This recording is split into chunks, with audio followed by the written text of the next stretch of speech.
presented by the United States Armed Forces Radio Service.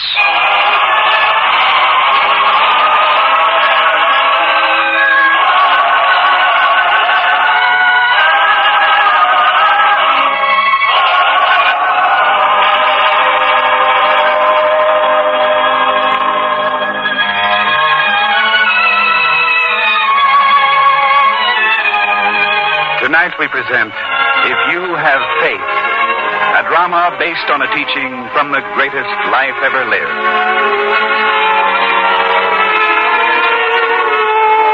The western shore of Galilee looks out on the great sea, and the same waves which wash up on the Galilean shore touch Phoenicia and Egypt, Greece and Rome.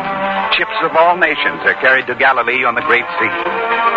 And there is one woman who watches carefully from the shore for every new vessel that appears. Now she sees an unfamiliar vessel coming into port. She takes her child's hand and says, Sarah, look. Look, a new boat is coming to shore. Yes, Mother, I can see it. Well, come, we must hurry, dear. Perhaps this time there'll be word of him. Quickly.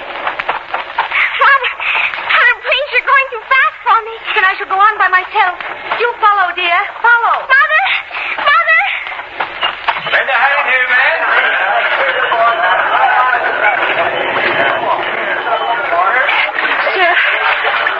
Sir, perhaps you can tell me. Hey, woman.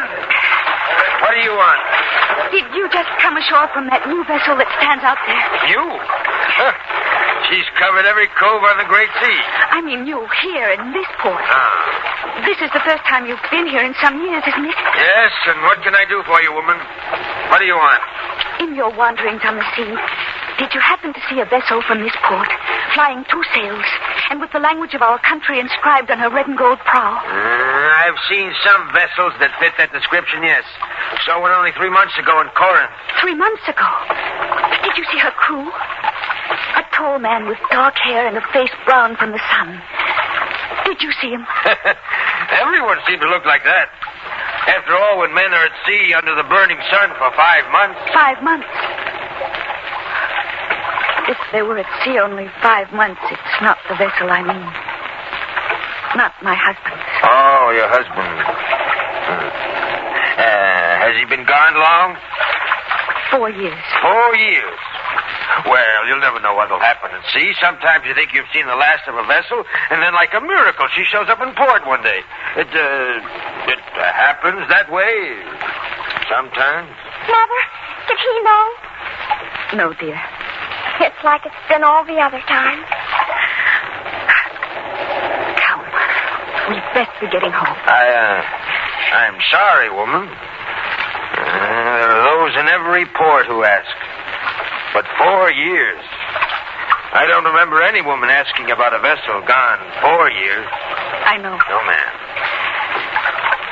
But every time I see a new vessel, I hope that perhaps this time. Then I find out. It never is. Thank you very much, sir. Come, Sarah.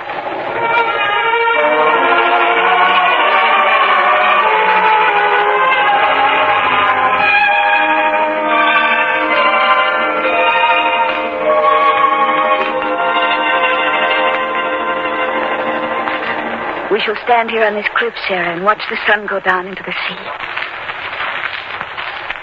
The day we were married, your father and I stood on this cliff, here beside this mulberry tree. And he promised that no matter where he sailed, he would always return. And I promised I would always wait. I'll wait. And he'll come back. He must. I hope that he does. I hope that... What is it, dear? Mother, we're not alone up here. You mean there's someone... Oh, Ezra. Please, Martha, don't misunderstand, but I know you and the child come here every evening at this time. I thought I might walk home with you. Yes, we can walk back to the town together.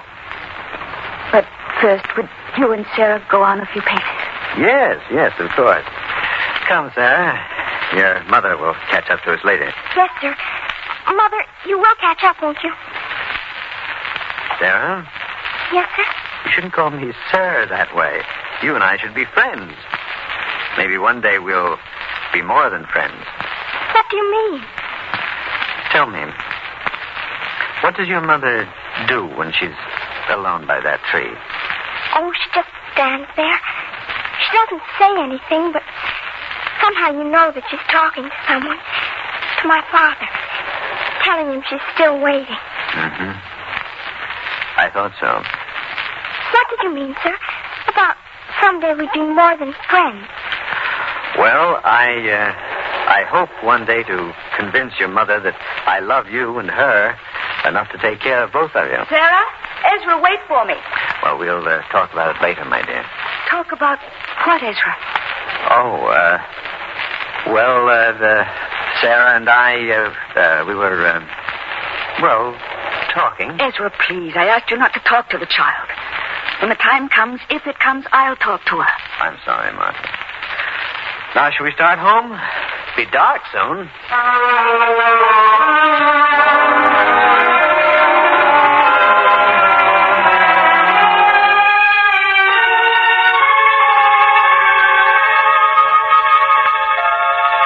Well, Martha, is the child asleep? Yes, Bernice. Then I think I shall go down the road to spend the evening with Elisha's family. I hear they have a cousin visiting them from Judea. He's come to Galilee to hear the master. It'll be nice to get news from Judea. I'll go. Bernice, you're not so good at pretending. I know you want to leave me alone because Ezra will come by tonight. I'm not ashamed of what I'm doing. I think you two should have a chance to talk things over in private.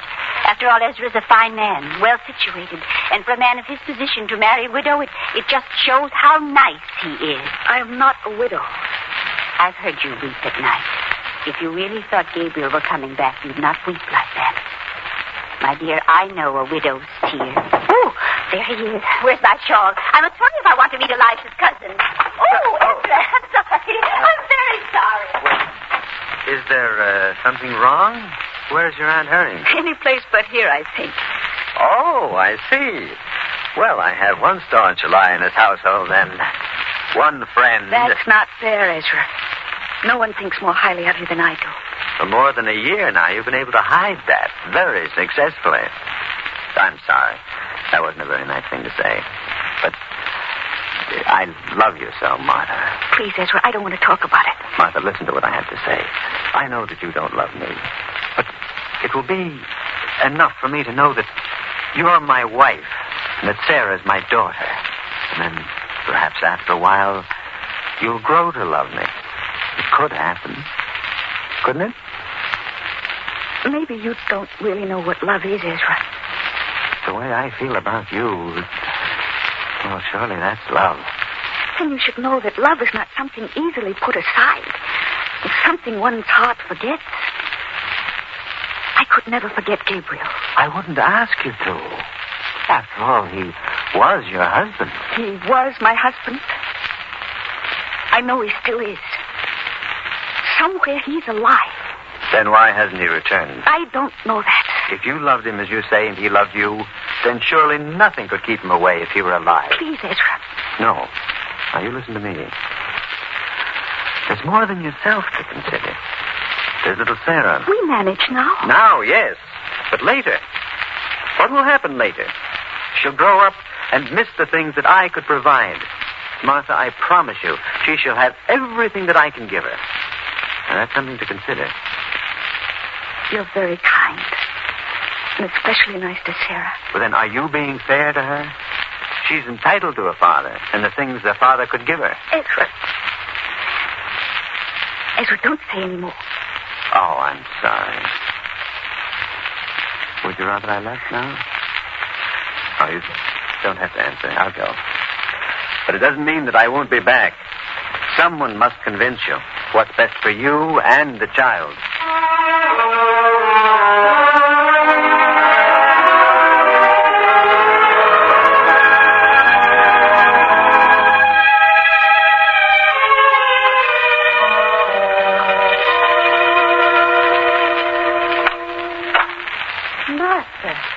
Martha, are you still up?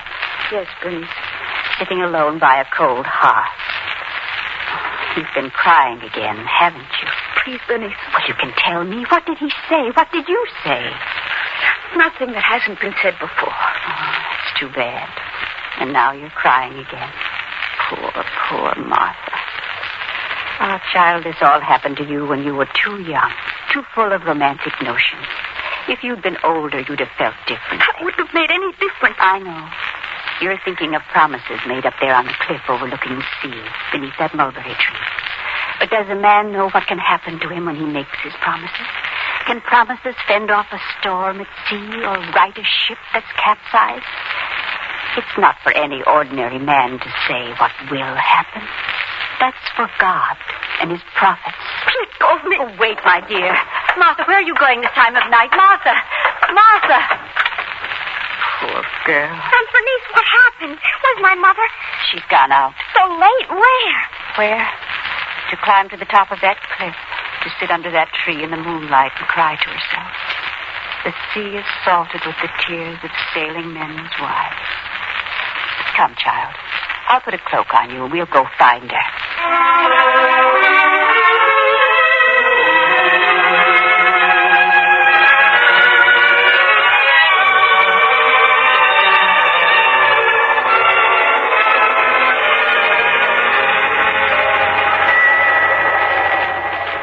Child's asleep. Sound of the waves must have done it. Perhaps we should take her back to the house. A little while. The moon is so lovely on the water. Yes. You should have seen her face when she woke and asked for you before. Then when I told her you'd gone out, she was frightened. I'm sorry. A child can't know fear all its life without suffering for it. I've been as good a mother as I know how. Raising a child is not a woman's work alone. It takes a man, too. But if her father returns... Is she to live her whole life on that chance? No. Then? Maybe you're right. It would be best for the child.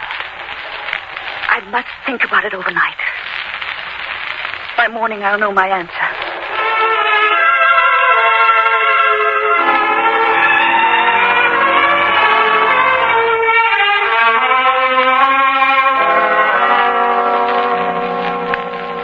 I came here as soon as I got word, Bernice. Well, what is it? I'm not allowed to say. What do you mean? Well, she'll be out here in just a minute. And while I can't say anything, I wish you the best of good fortune. May God be with both of you always. Bernice, you mean... I told you, my lips are sealed. Bernice, they couldn't seal that twinkle in your eyes. She's finally come to her senses, has she? You'll get nothing out of me, I promise. And besides... Martha! I trust my message didn't interrupt you at any important business, Ezra. But I felt you'd want to know as soon as I made up my mind. For what I'm going to hear, I'd have interrupted anything. Anything. Well, Martha, I'm waiting. Bernice. I didn't tell him, did I, Ezra? And besides, you two will want to talk in private now. I'll be in the kitchen if you want me. Ezra, I can tell that you know. Yes, and it's wonderful. I'm sorry she told you. But why? As long as you've made up your mind. Because it isn't that easy. Once you've decided, everything else will take care of itself. This Sarah. Well, I've told you how I feel about her. I know, but first I must tell her, and she must understand and agree. All I wanted you to know today was that I was going to speak to her. That's all I have to know. She'll agree. I tell you, the child likes me. If it's in her hands now, then we'll be married. You'll never have cause to regret it. I promise you, Martha. No promises. I want no promises. Martha, what is it? I'm sorry. It was something Bernice said to me yesterday about promises. I'll talk to Sarah this evening when we go to the cliff.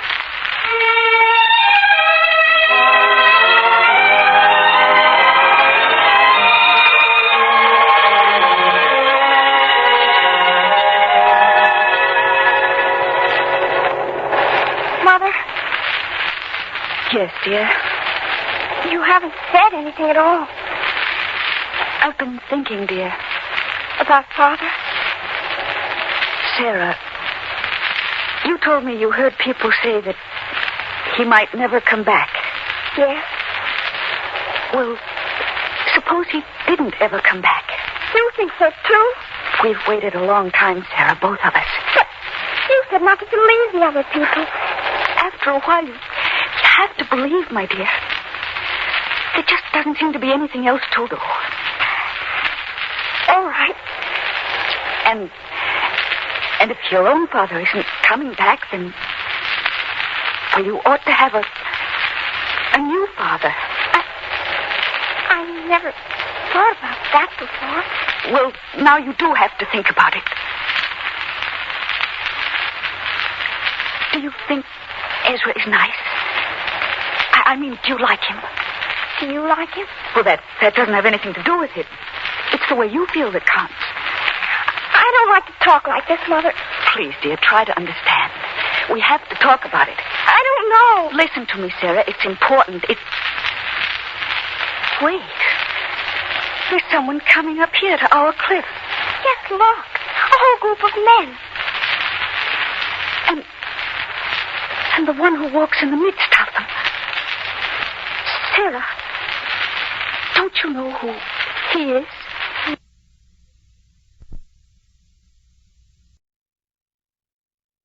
Master. The one everybody talks of. The one who's done the miracles, cured the sick. The miracles and more. And if he's helped others, why couldn't he help us, Sarah? Why? They're coming toward us. What shall we do? We'll wait right here. Perhaps I shall have a chance to talk to him. And if I do, then he'll tell me. Surely he must know how to help me.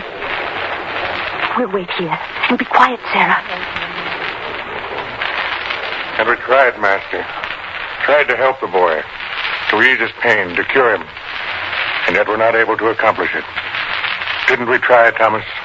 Peter is right. We did try, and nothing happened. Yet when you said the word, Master, the child was cured. Why? Why? Tell us, Master. What was lacking in us that we failed?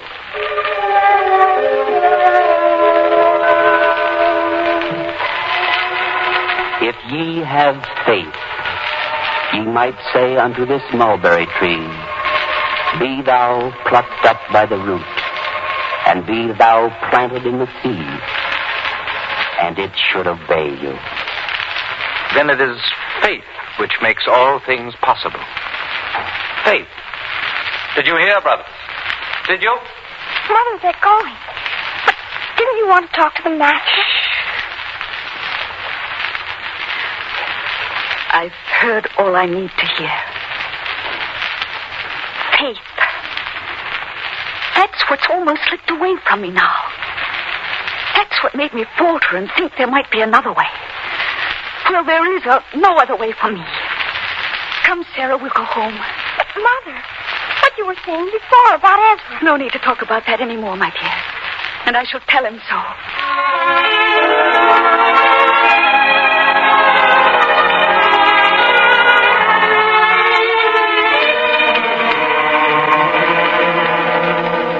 But only this morning you said you decided. I'm sorry, Ezra. The Master's words were all I needed to hear. You speak to her, Bernice. There's no more that I can do. Speak to her. I've pleaded with her ever since she told me. It's no use. No use at all. All right, then. Martha? Yes. Don't think that I'm one to minimize loyalty. It's one of the things that I've admired so much in you. But this has gone far beyond that. I want you to tell me one thing, Martha. Well? If I can bring you proof that Gabriel is not alive, then will you marry me? If you can bring me proof, yes. That's all I want to hear. What are you going to do, Ezra? I shall appoint a man to go from port to port along the Great Sea. Somewhere he'll find someone who knows what happened to Gabriel's ship. There may be some survivor, some trace, something which can prove once and for all what happened to him. You'll send a man from port to port just asking? The men of the sea will know.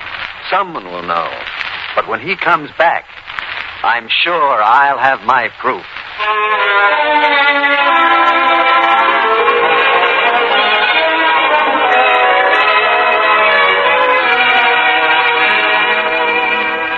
You might have heard. Have you? Set sail from the coast of Galilee more than 4 years ago. Boat carrying 2 sails. That's right. With words in the language of my people, carved in her prow. Did you ever see or hear of such a vessel? Not here. Not in this port. Are there any Galilean soldiers here? Well, you might find some, but I don't know.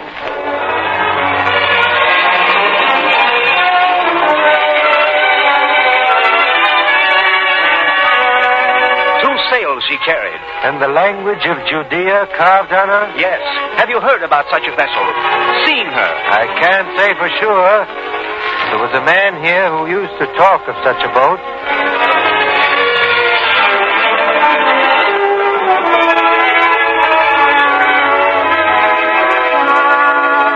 This one man said that he had seen her, that she set sail for this port.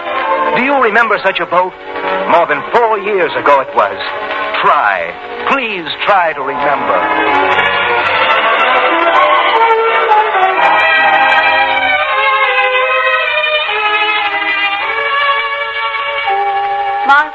Martha, are you in the house? Quickly. What is it? A ship which made port here from Crete. It brought this, a message. A message? For me? It's from Gabriel. Give it to me. No, Martha, not if you think it's from Gabriel. What do you mean? This message, it was given to me by Ezra, received from the man he sent to search for Gabriel. Oh, well, I should read it. Yes, my dear. But no matter what it says, don't be too disappointed. Give it to me. Dear Ezra, peace be with you.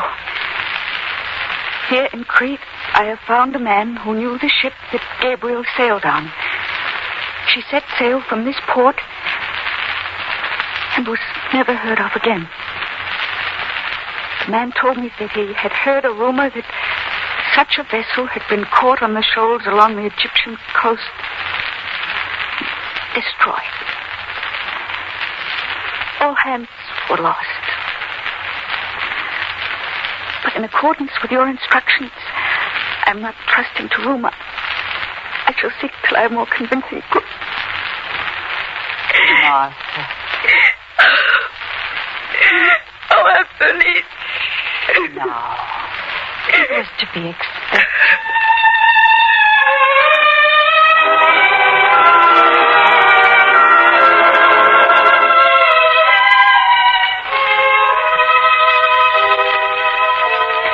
Please, Ezra.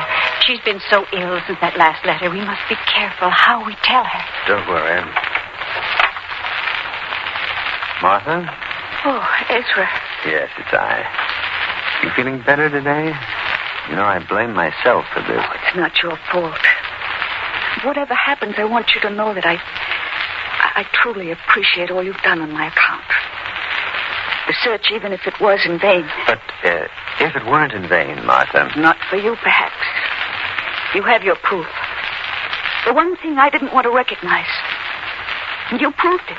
Martha, when a man sets out to seek something, he isn't always sure of what he'll find. What do you mean? Well, sometimes a man finds the very thing that he didn't seek. But you wanted proof that Gabriel was lost forever. You didn't really find it? No. But we did find something else. What is it, Ezra? Now, be calm, Martha. Be calm. Now.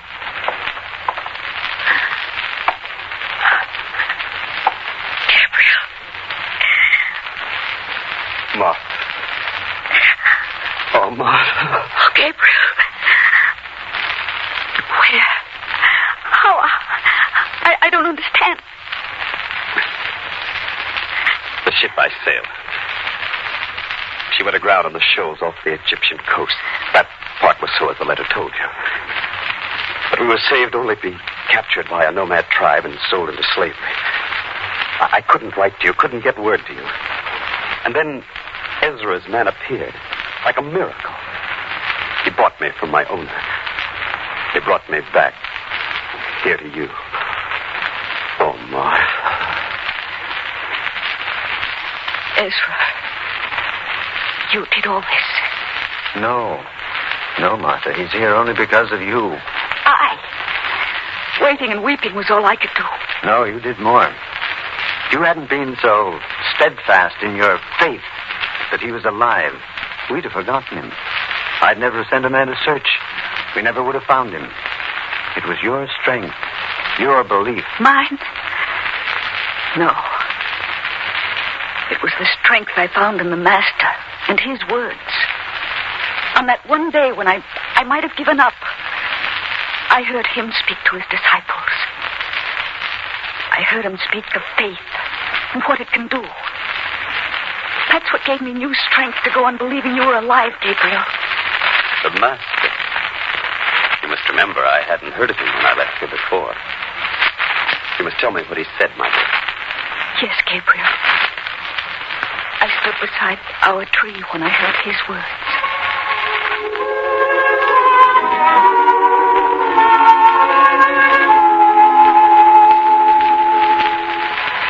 Verily I say unto you, if ye have faith, ye might say unto this mulberry tree, be thou plucked up by the root, and be thou planted in the sea, and it should obey you.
This has been If You Have Faith, another episode in the greatest story ever told, from the greatest life ever lived.